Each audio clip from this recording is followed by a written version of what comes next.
Meu povo, a paz do Senhor.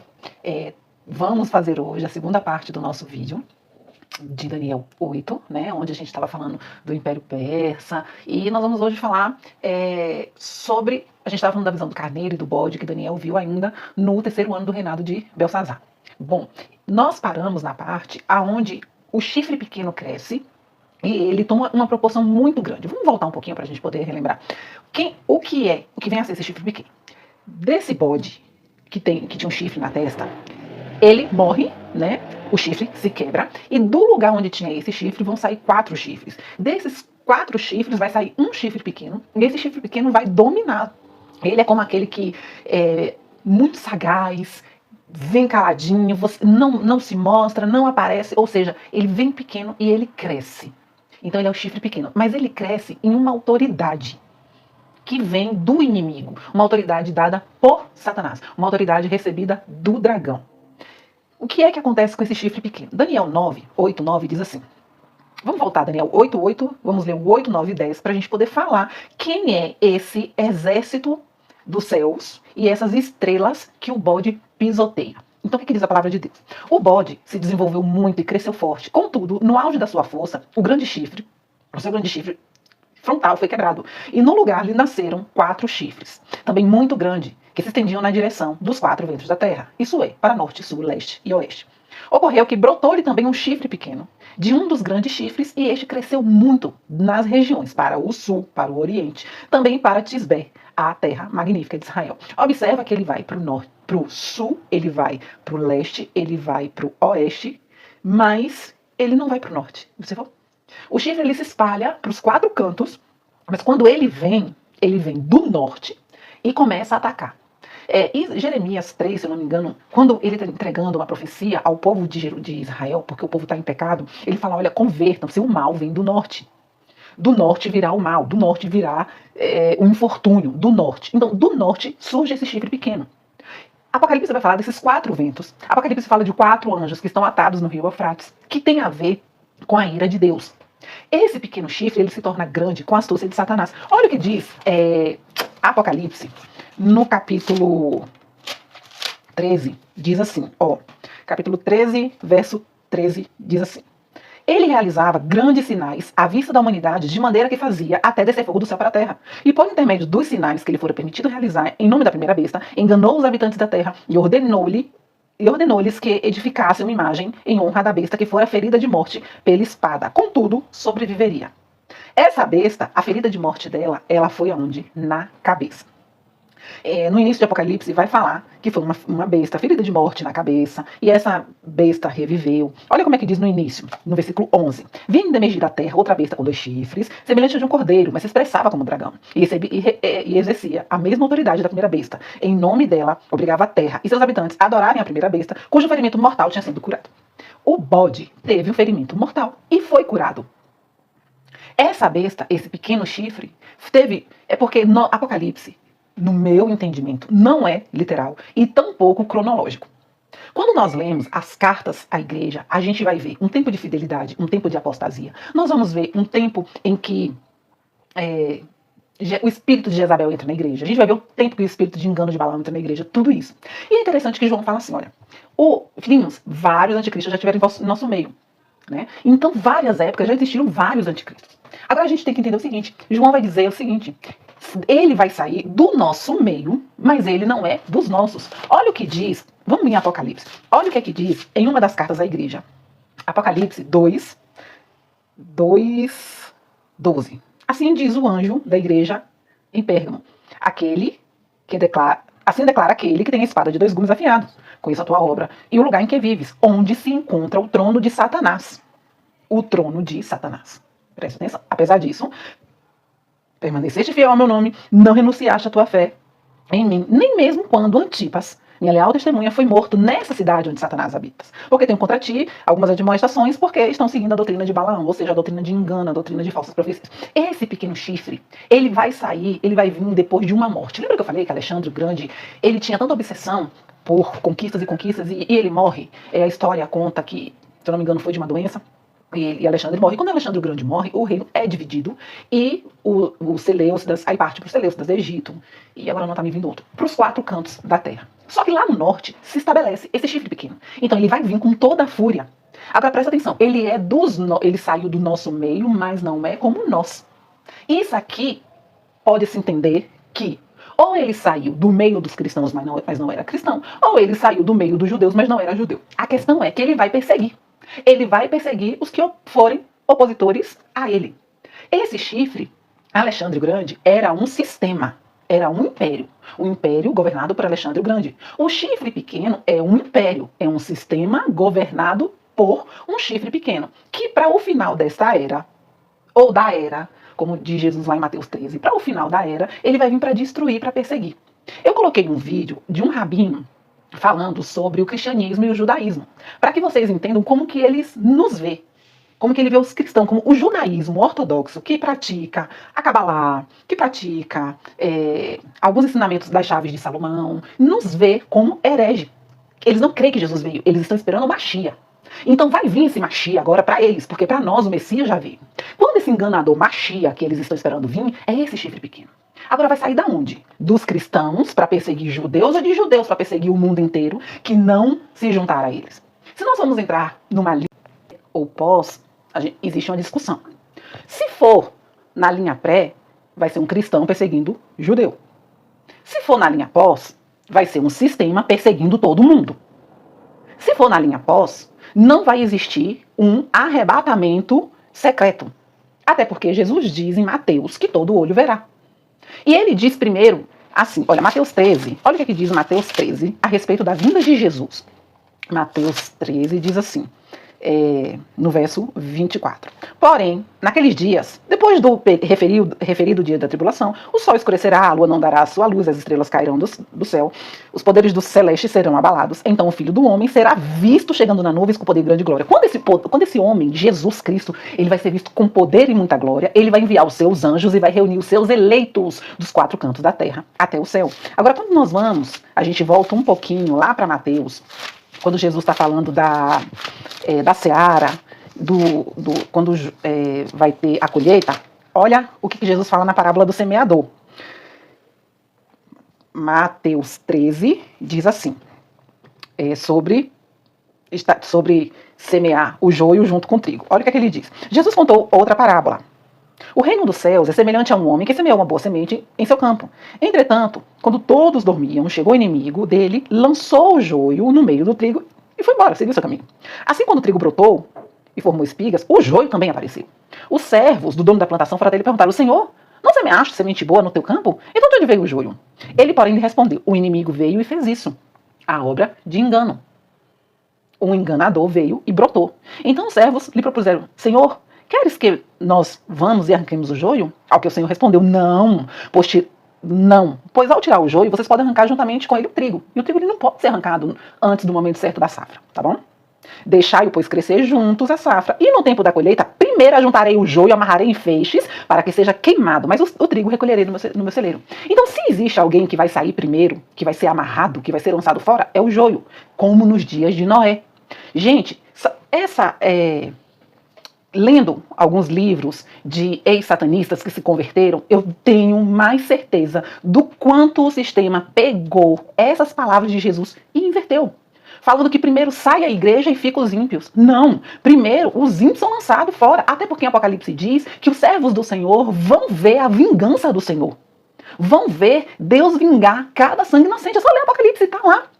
Os servos do Senhor, os que ficarem vivos, né? Quando chegar o momento da vinda do Senhor, eles vão ver o Senhor vir com glória. E a palavra do Senhor diz que eles vão cantar hosana e aleluias. E aí, nesse momento, Deus vai mandar os anjos virem primeiro, atar o joio, lançar no fogo e pegar e recolher agora os santos, os servos, os que perseveraram, e colocar no templo. E aí haverá a boda do cordeiro. E haverá julgamento. Mas a gente não vai entrar nisso. O que eu quero dizer é o seguinte. Quando ele fala assim, que cresce assustadoramente, alcançando o exército dos céus, olha, verso 10.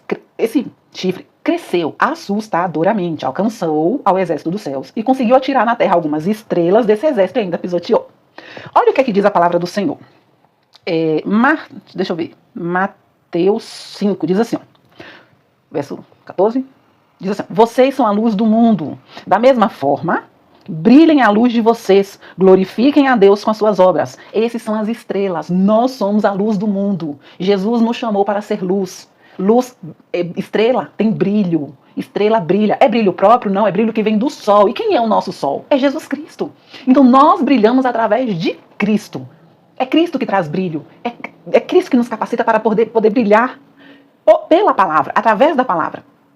E Paulo diz na carta aos Tessalonicenses, ele fala assim: olha, nós não somos como os da noite que vive se embriagando, ou seja, que vive comendo, bebendo, vivendo sua vida como se nada fosse acontecer, como se Jesus nunca fosse voltar. Nós não somos como da noite que ficamos dispersos, nós somos do dia, nós somos luz, nós brilhamos. As pessoas olham para nós e vão encontrar paz, e vão encontrar aconchego.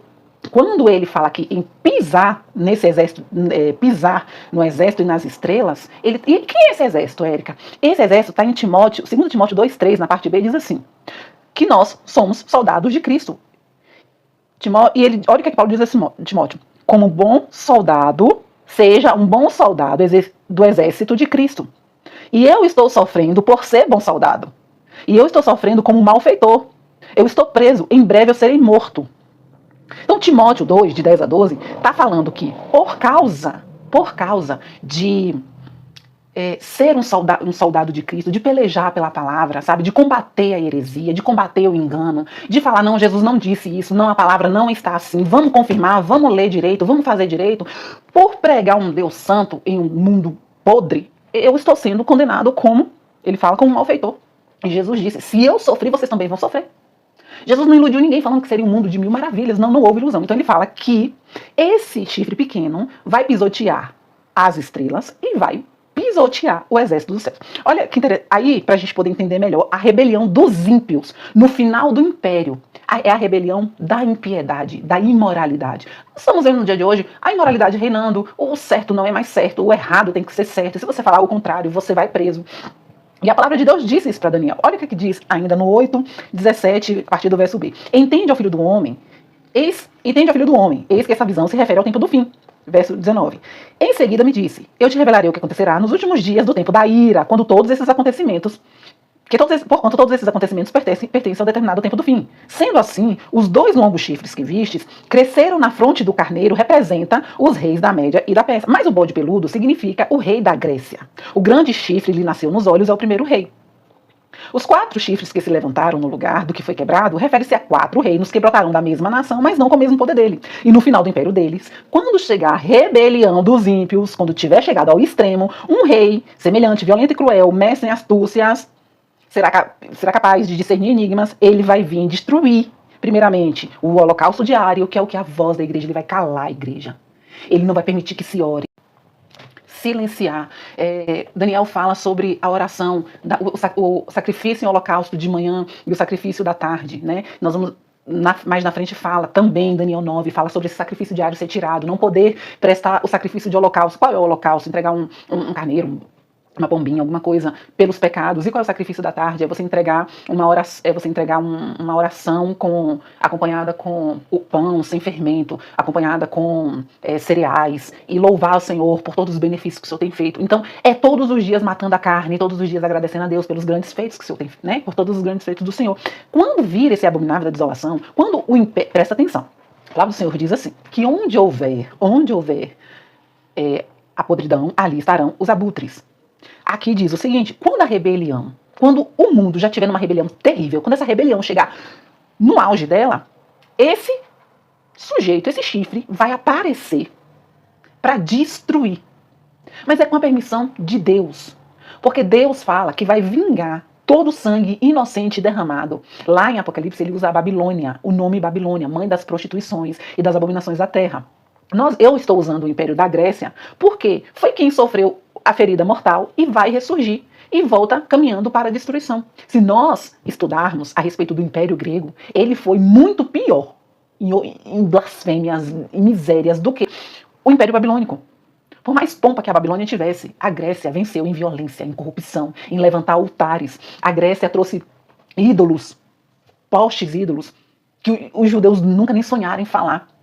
No 9, se eu não me engano, no 10, diz que esse chifre, esse poder maligno vai trazer uma adoração a deuses que nem os pais deles conheciam, os pais dos povos. Então, quando fala que vai vir, vai pisotear o exército e algumas estrelas dos céus, somos nós. É o povo santo, é o povo que decidiu viver com Deus. Mas depois ele vai pisotear todo mundo. Olha o que aqui diz no versículo 24. Ele se tornará muito poderoso, todavia sua majestade não virá de si mesmo. Apocalipse diz que ele vai vir do próprio Satanás. Destruirá terrivelmente, sem menor piedade, e terá êxito em todas as suas pelejas. Apocalipse vai dizer que ele vai perseguir os santos e ele vai matar os santos. Quem são os santos? É o povo que subiu? Então quem são os santos? Os judeus? Hã? Gente, a gente precisa ler e entender. A gente precisa parar de achar que a nossa geração é melhor do que qualquer outra geração. A nossa geração não é melhor do que Sodoma e Gomorra. A nossa geração não está tão pior do que Sodoma e Gomorra. E Deus mandou fogo do céu e consumiu, porque ele disse que cheirou mal. Então quando essa podridão chegar no seu auge, aí vai vir esse arrogante e vai fazer o seguinte, olha o 25. Obstinado pelo sucesso, ele enganará muitos, e de todas as formas, com extrema arrogância, se sentirá o maior de todos os homens. Destruirá uma multidão de pessoas que nele confiaram para viver em paz. A palavra de Deus diz, quando ouvides falar em paz e segurança, eis que virá repentina destruição. Mas quem está em paz e segurança? A igreja? Ou aqueles que estão no mundo vivendo em paz e segurança, porque o sistema está protegendo? Porque a igreja tem se calado. Esse negócio de arrebatamento secreto, com todo respeito, coloca aqueles que creem nessa teoria, nessa teologia, em um conforto que não é para estar. Porque eu já ouvi de pastores falar assim, Jesus vai voltar, você é arrebatado e o mundo que se exploda. Não se fala isso. Não existe isso. Essa teoria veio de um pastor que pregou desse jeito, um pastor maçom que pregou. Aí uma menina, ouvindo a pregação, sonhou. E aí reverberou. Sabe quem que lançou a Bíblia de Scofield, do estudo? Os banqueiros, os ricaços, que fazem parte da pirâmide, que fazem parte da organização mundial. Se você não crê nisso, é teoria da conspiração, amém, mas eu tô aqui falando pra você. Eu tô falando que Deus coloca no meu coração, e o que eu tenho visto na palavra, o que eu tenho visto por fora. Então foram banqueiros ricos que bancaram tanto a Bíblia de Scofield, e os mesmos que permitiram o filme deixados para trás. Se fosse para alertar o povo, você acha que gente de organização que quer dominar o mundo ia alertar? Não. Quando eu li no livro falando sobre os satanistas falando como é que funciona, eles pegam a palavra de Deus e distorcem para que haja engano. Ou seja, o bode, aquele bode que é jogado pro deserto, quando é colocado a mão por cima dele e orado todos os pecados na época do sacerdote, eles dizem que esse bode está livre. Esse bode é o bode expiatório. Ele vai morrer. E sabe o que eles dizem? Ele vai pro inferno e vai com o pai dele, que é Lúcifer, que é luz, que dá tudo, que dá dinheiro, que tá falando. Você acha de verdade que o sistema é investir numa Bíblia de estudo para poder te esclarecer? Realmente, eu creio que não. Desculpa, se você pensa assim, amém. Agora, se prepare também. Se prepare também para o pior, tá bom? Tenha esperança que Jesus vai fazer a galera sumir como fumaça. Tenha essa esperança, mas se prepare também. Porque pode ser como nos dias de Noé. Agora, sabe como é que foi no dia de Noé? Noé entrou numa arca e depois Noé desceu da arca. E sabe quem foi embora? Os ímpios, aqueles que não creram na mensagem de Noé. A mesma coisa está em Mateus. Sabe quem foi embora primeiro? Foram os ímpios. E os justos viram Deus julgar a impiedade dos ímpios. Então, nós precisamos ler a palavra indo para a sombra, que é o antigo, para a gente poder entender a clareza da luz do Novo Testamento. E presta atenção, esse ser ou esse sistema, eu creio que é um sistema opressor, diabólico, ele depois de promover paz entre aqueles que serviram ele vai pisotear. Ele diz aqui o seguinte, que obstinado pelo sucesso, até as pessoas que estavam do lado dele, que confiaram nele para viver em paz, ele irá destruí-los. E depois ele vai insurgir contra o príncipe, com P maiúsculo, dos príncipes, ele está falando de Jesus, ele vai atentar contra Jesus. E aí vem o Armagedon. Então vem a guerra. Aí nós vamos ver a impiedade receber o que ela merece, que é a queda de Babilônia, que está lá em Apocalipse 18, que Deus julgaria. No Apocalipse 17 ele fala desse julgamento, e os 2 chifres vão trair a prostituta e vai colocar a prostituta babilônica, vai ter um fim, e depois Deus vai vir julgar, trazer juízo aos chifres, a Satanás e aqueles que o serviram. Então quem são, o que eu disse que eu ia falar, né? Quem são esse pisotear aqueles que querem andar em integridade. Se você é íntegro, mantenha-se íntegro, não tenha medo do dia mau, não tenha medo da tempestade, se acolha no Senhor, porque é a nossa esperança, tem que ser o Senhor. Porque Romanos 15 diz que Deus nos concede esperança para termos perseverança. Não tema o dia mau, nós somos estrelas de Cristo, nós somos exército do Senhor. Esse dia difícil vai chegar, estejamos firmes no Senhor. Amém? Fiquem todos com Deus.